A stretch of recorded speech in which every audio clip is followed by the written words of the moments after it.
Parfois, avant d'abandonner, tu dois un peu réfléchir. Et quand tu réfléchis, ne pense pas uniquement à ta propre vie, mais pense un tout petit peu à ta future femme, si tu es appelé à te marier, à tes futurs enfants, si tu penses un jour avoir des enfants. Avant que tu n'abandonnes, pense à ces personnes. Pense même à ta famille. Pense même à ces personnes qui sont appelées à être bénies, à être encouragées, fortifiées, à être propulsées par toi avant que tu puisses abandonner.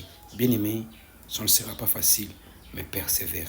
Ça ne sera pas facile, mais persévère. Parce que le Dieu de la Bible n'est pas un facilitateur, mais c'est un Dieu qui rend toutes choses possibles.